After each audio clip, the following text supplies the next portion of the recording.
Bom dia, 7h59 em ponto, entrando aqui com os meus amiguinhos Charlie Brown, Snoopy, um monte de coraçãozinhos, você, eu e o Rei Salomão cá entre nós.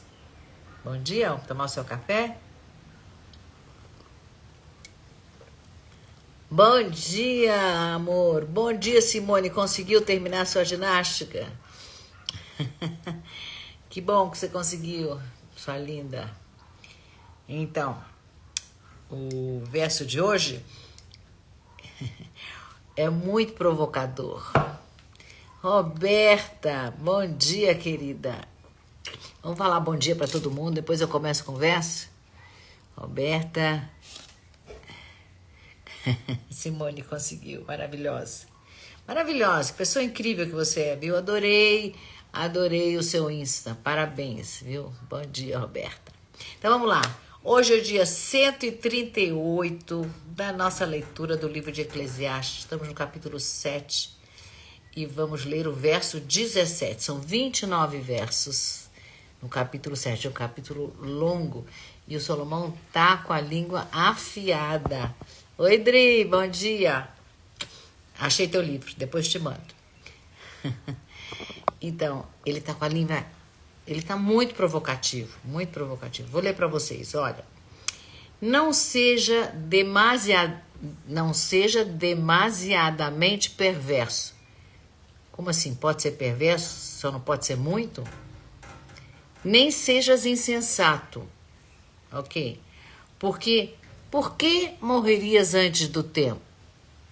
A pergunta é assim, sendo demasiadamente perverso e sendo insensato, nós morremos antes do tempo? É isso que o Salomão está nos falando aqui? Vamos lá? Vamos caminhar juntos? Ele está provocando, né? Então... É um verso que cutuca, que incomoda, que faz a gente pensar. Então, o que o Salomão está falando aqui? Ele está falando de um tipo de morte que não é biológica, é uma morte emocional, é uma morte espiritual, é uma morte existencial. São quando a gente segue por caminhos que drenam a nossa alma, que apagam o nosso brilho, e que nos afastam de nós mesmos, né? Quantas vezes isso acontece? Muitas. Acontece assim, bem devagarzinho, e a gente nem percebe, né? Então, hoje, Salomão está nos convidando para a gente olhar para isso com coragem, com humor. Você tá assim, Roberta? Então, vamos lá, vamos olhar para isso com coragem, vamos olhar com humor, vamos olhar com lucidez, do jeitinho que você gosta, né, Roberta? Vamos lá. Vamos olhar isso, né? Vou repetir o verso. Entendendo um pouquinho melhor. Não sejas demasiadamente perverso.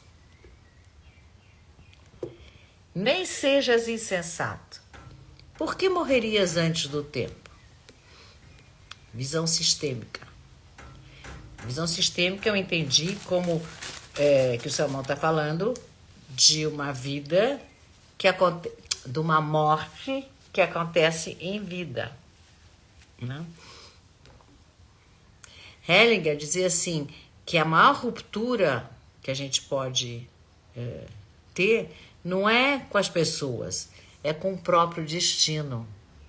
Romper com o próprio destino. Todos nós temos um destino, temos um propósito, uma caminhada, para onde nós vamos, por que nós viemos, né?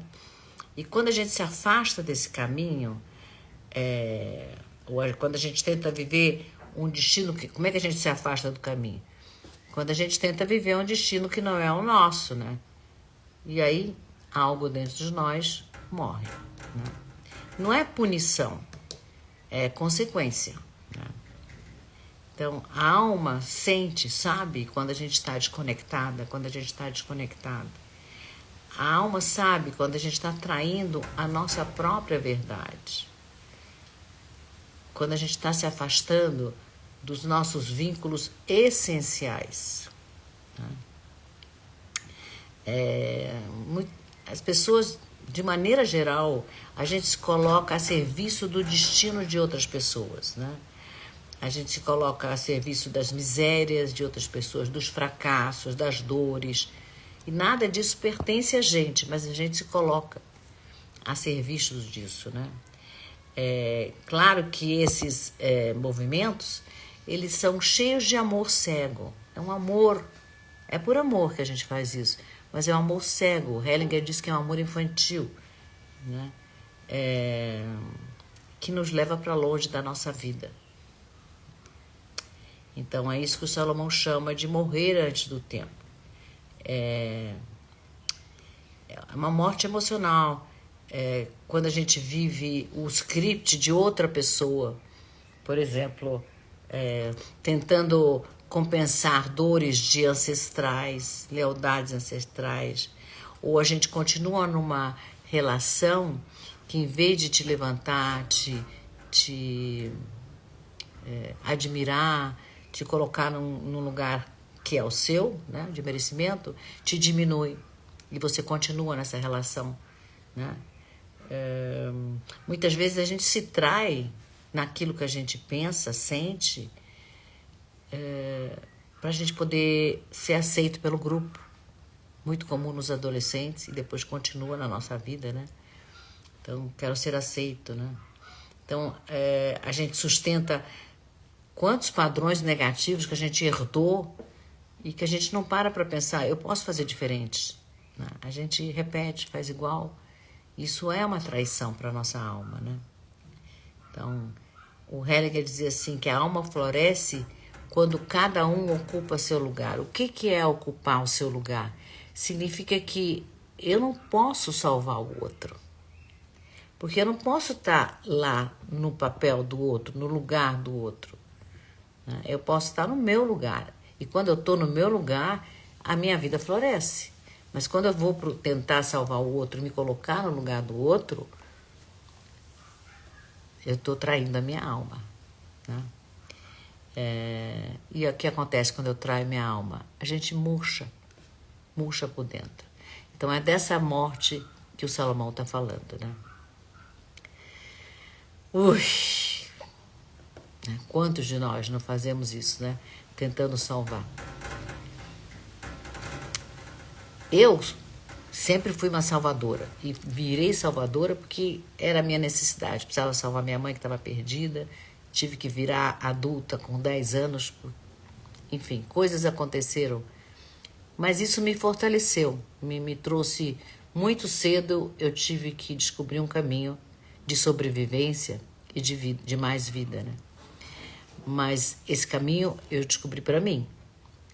E claro que durante muito tempo isso virou um hábito de salvar todo mundo. Comecei salvando gatinhos na pracinha, trazia para casa, o gato todo me arranhando, não querendo ir, mas eu trazia o gato para casa e dizia para minha mãe, ele me seguiu até aqui. Foi assim que eu comecei salvando gatinhos. E só quando eu entendi o que o Hellinger ensina de ocupar o meu lugar, é que eu pude ir soltando essa minha... É uma compulsão de salvar, de ajudar, né? E quantas vezes eu tive que aprender que quando a pessoa me fala um problema dela, eu só ouço. Eu não preciso trazer a solução. Que é um grande alívio. Porque imagina você ter solução para tudo. Muito cansativo, não é mesmo? Mas era como eu era. Eu tive que aprender que não, ela vai descobrir a solução dela. Então, a Simone está dizendo que graças à constelação ela também saiu desse lugar de salvadora. Temos coisas em comum, Simone. A gente saiu, porque o meu lugar não é o lugar do outro. O meu destino não é o destino do outro. Eu não posso salvar minha mãe, como eu tentei aos 10 anos, uma mulher de 40 e poucos. Não posso salvar meu pai, eu não posso deixar de viver minha vida por lealdade a meus ancestrais que foram assassinados. Então, eu tenho uma história... a Adri diz que ela sempre entra nesse lugar de salvadora. Então, esse lugar não é o seu. Claro que você pode salvar a você mesma. Começa salvando assim. Sabe qual é a nossa maior função nessa vida? A nossa função básica, primordial, é cuidar deste corpinho aqui seu. Cuidar dele para que ele funcione, para que ele esteja bem, né? Que esteja de acordo, para que ele possa executar aquilo para que ele foi programado. Não é isso?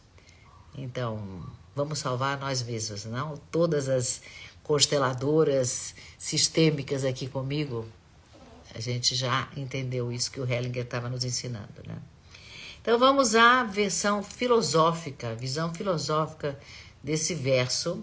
Eu busquei o Viktor Frankl. Ele é austríaco, ele é psiquiatra, ele é filósofo e ele é sobrevivente de campos de concentração, por isso, portanto, fala muito comigo, fala muito com a minha alma. E ele dizia que a vida perde sentido não quando a gente sofre, mas quando a gente para de escolher.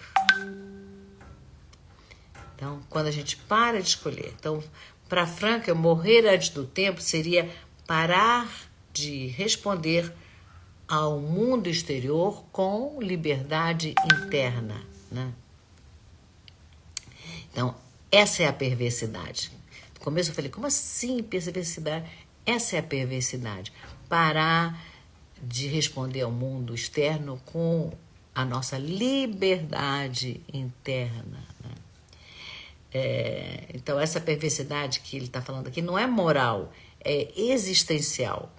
É abandonar quando a gente abandona a responsabilidade sobre a nossa própria vida, né? Que é a nossa responsabilidade maior, é cuidar da nossa própria vida.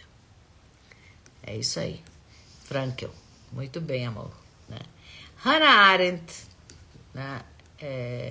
Tem uma visão filosófica, mas também política, né?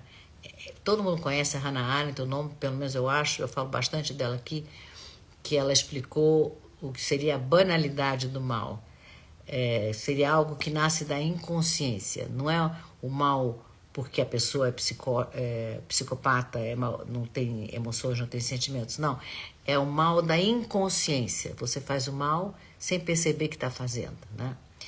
Da passividade, né? Do automatismo, você está lá, todo mundo está fazendo, você faz igual, passivo, você está vendo o mal acontecer. Hoje em dia isso é terrível, né? Você está vendo o mal acontecer. Eu vi um vídeo de uma pessoa que filmou um homem, que vai num prédio e abre a caixa onde tem os relógios de luz, de gás e tudo, e tenta botar fogo. Então, tem alguém que está vendo. Em vez desse alguém que está vendo ir lá impedir, ele filma, passivo. Imagina se aquilo não pegou fogo. Mas imagina se aquilo pega fogo, o prédio ia cair, tantas pessoas iam se ferir, se machucar, eventualmente até morrer. E o cara viu e passivo, filmando. Então, né, as pessoas estão ali se matando, você não vai lá separar, você filma. Então, é desse mal que a Hannah Arendt fala. Não é daquele mal grandioso, é o mal cotidiano, que é viver dormindo. É um mal cotidiano. Essa é a morte mais perigosa, segundo Salomão. É daquela pessoa que para de pensar, para de sentir, para de se posicionar na vida. É a morte de um espírito que está vivo, que está desperto, mas que está morto. Triste, não? Fui buscar na visão literária o José Saramago, porque não tem como não usar o ensaio sobre a cegueira. Tá caindo em cima desse verso, né? Então, ele descreve uma sociedade que perde a visão física.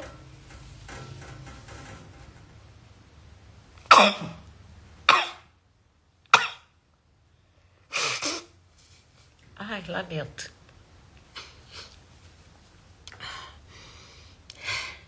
Então, Saramago, no livro Ensaio sobre a Cegueira, ele fala da perda da visão física, né? De uma sociedade que perde a visão física. Mas a partir dessa perda da visão física é que aparece a cegueira moral, né? Os personagens todos eles vão morrendo por dentro. Eles param de enxergar um ao outro e também a si mesmos. Terrível, né? Então, esse romance eu achei que era o espelho perfeito para esse verso do Salomão. É uma insensatez coletiva que gera uma morte emocional antes da morte biológica. Nossa, hoje está triste esse aqui. Primo Levi é outro escritor. No livro dele, É Isso, um Homem? Primo Levi, ele descreve, ele passou por Auschwitz, um campo de concentração nazista. E ele fala também de um tipo de morte que acontece quando a pessoa se deixa de perceber como um ser, como um sujeito. Mais ou menos a mesma pensamento do Frankl, né? Do Viktor Frankl. Então, é a morte da dignidade, é a morte da esperança, da identidade. Você imagina no campo de concentração, todo mundo com aqueles pijamas listados, não tem dignidade, não tem. Imagina num barraco, sei lá, tinha 100 pessoas, banheiro, banho, né? Que esperança que aquelas pessoas tinham, perderam total, não tinha identidade. Aliás, essa era a ideia central, né, dos nazistas, é tirar a identidade dos judeus. E aí acho que o Salomão está nos dizendo que não entrega a sua alma para alguma coisa que te desumaniza. Não entrega, né? E aí, para a gente poder respirar um pouco, eu trouxe o filme que todo mundo viu. Quem não viu, veja O Show de Truman. Vocês viram? É para iluminar esse verso um pouquinho. É um filme que parece leve, mas é uma profunda parábola espiritual. Então, o personagem Truman, ele vive numa cidade perfeita. Perfeita demais. Ele não sabe, mas a vida dele inteirinha é um reality show. Todos à sua volta são atores. Sua rotina diária parte de um roteiro, foi roteirizada. O clima é controlado. Então, a morte aqui não é uma morte literal, ele está vivo, né? É a morte de viver uma vida que não é a dele, né? A morte de viver uma vida que não é a sua. Aí está a perversidade e a insensatez que Salomão está nos falando. Quando a gente aceita narrativas prontas, eu estou vendo, tem um outro exemplo que eu vi numa classe da faculdade, de uma universidade, a professora combinou com os alunos, tinha um aluno que ia chegar atrasado, combinou com os alunos que ela ia mostrar um caderno com capa vermelha e ia dizer, esse caderno verde. E todo mundo ia concordar que o caderno era verde, só que o caderno era vermelho. É uma narrativa pronta. Ela fez essa experiência. E o aluno chegou, sentou e ela começou, não, esse caderno verde. E o outro falava, não, no caderno verde está escrito isso, e no caderno verde. E o cara começou no começo a falar, mas como assim é verde? É vermelho. Né? E quando chegou a vez dele falar, ele falou, no caderno verde. Né? Aceitou a narrativa pronta. Era um teste, né? Então a gente obedece, muitas vezes, a destinos que a gente não escolheu. Isso é uma insensatez, é uma perversidade, segundo Salomão. A gente desiste de questionar, de ver, será que é isso mesmo? Espera um pouco, não é assim, né? Não é isso que é o certo, não é isso que é o correto, não foi assim que eu aprendi. Né? A gente para de escutar a própria alma. Então, Truman, o personagem do filme, ele começa a suspeitar que tem alguma coisa errada, né? E aí ele, enfim, vai o filme e aí ele começa a se buscar né? A descobrir o que está errado. E aí ele enfrenta o maior medo, que é o mar. Porque como quem criou esse reality show não queria que ele fosse até o final do cenário, né? Tinha um cenário todo montado e ele vivia dentro desse cenário desde que nasceu. Não tinha, os pais eram fictícios, tudo era fictício. Então incutiram nele medo do mar, porque aí tinha aparentemente um mar que acaba no infinito, certo? Quando o céu encontra com o mar, e ele tinha que ter medo desse mar para não ir até lá. Então ele enfrenta esse medo dele, né? E navega, literalmente, navega até o fim e toca o fim do mundo, né? Que é o cenário. E daí ele sai do barco e ele vê que é um cenário, ele vê o roteirista, encontra a porta de saída desse estúdio, né?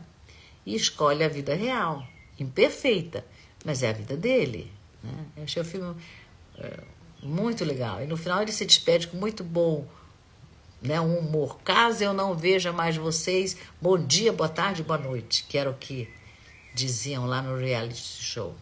É um humor que nasce da liberdade, é a alma dele renascendo, é a recusa de morrer antes do tempo. Achei o filme perfeito para nossa história de hoje, né? Muitas vezes a gente carrega sofrimentos que não são nossos, e aquilo não é nosso, e fica um peso, né? A gente está vivo, mas não vive, né? Vamos deixar com os outros o que é dos outros e vamos viver a nossa própria vida, né? Vamos para as nossas perguntas de hoje. Deixa eu dar bom dia aqui para um monte de gente que entrou enquanto eu estava falando. Sirlene, Van Venturelli, meu amor, Slea Caldas, bom dia, querida. Dri, já falei, Simone falei. Irene Cardotti, querida, bom dia. Daisy, Jaque, Simone Passos, Roberta falei, Dri falei. Bom dia a todo mundo. Quem entrou hoje e gostaria de receber a transcrição dessa live para você poder passar para mais pessoas, tanto a live gravada, que vai ficar gravada, quanto o texto, você pode fazer parte da nossa comunidade, onde eu transcrevo todos os dias essa live. E só escreve no meu direct, eu quero, que eu já te coloco dentro do grupo, tá? Fica mais fácil. E claro, manda coraçãozinho, manda foguinho, faz um comentário aí embaixo depois que a live termina, qualquer comentário que você queira de coração. Oba, Roberta, vou te botar, Roberta. Você coloca uma palavrinha aí embaixo, me pede um minuto. Você coloca uma palavrinha que o Instagram leva essa mensagem do Rei Salomão para mais pessoas. E é isso a nossa intenção, né? Vamos mudar o mundo a partir de nós mesmos, né? Vamos honrar o nosso caminho, né? Nosso fluxo de vida. Então, as nossas perguntas para hoje. Será que eu estou vivendo abaixo da minha vida? Será que eu estou vivendo menos do que eu deveria na minha vida? Né? Tem alguma área minha que está adormecida?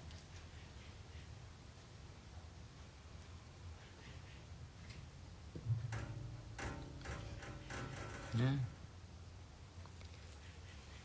Vamos observar, tem algum destino que não é meu, mas que eu estou tentando carregar, que eu estou tentando salvar?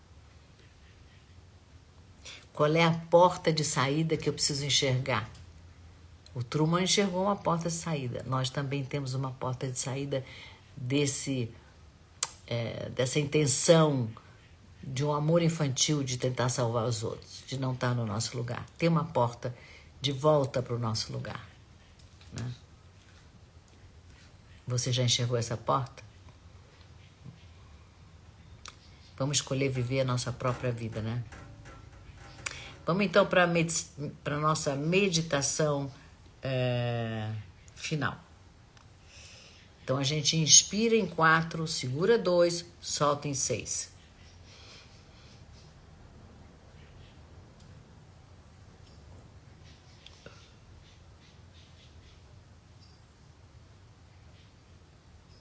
Mais uma vez.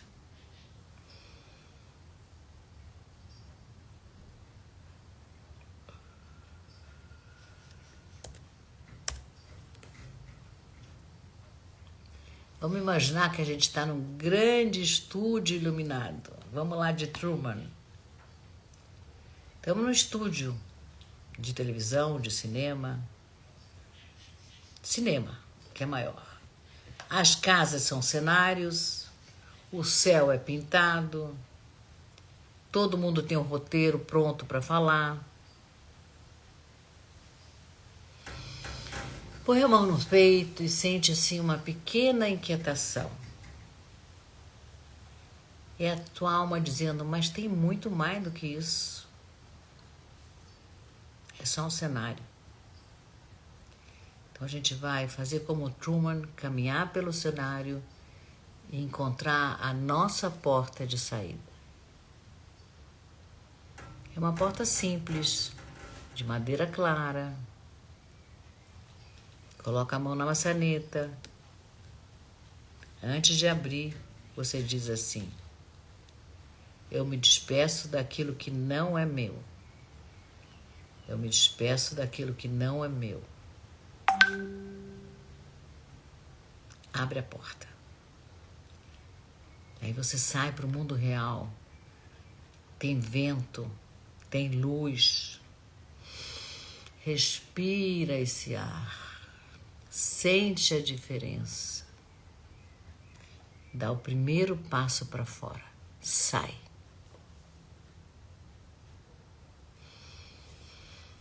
Respira. Então, o verso 17 é um convite para a gente não morrer antes da hora, né? Não entregar a nossa vida para o automático, no script de outras pessoas, que outras pessoas programaram. Há um medo que a gente herdou que nem é nosso, né? Vamos trazer a vida para a nossa vida. Vamos nos arriscar a ser quem nós somos. Profundamente ser quem somos. Vamos nos arriscar. É isso. É isso por hoje, gente querida. Obrigado pelo caminho aqui comigo, me acompanhar. Estamos juntas com o Rei Salomão, juntos também. Temos homens queridos aqui. Nós vemos amanhã com o Rei Salomão para mais uma travessia de alma. Mais um passinho para fora dessa porta, resgatando a si mesmas. Beijo carinhoso, desfrutem. É um dia de sol bonito. Desfrutem. Vamos desfrutar.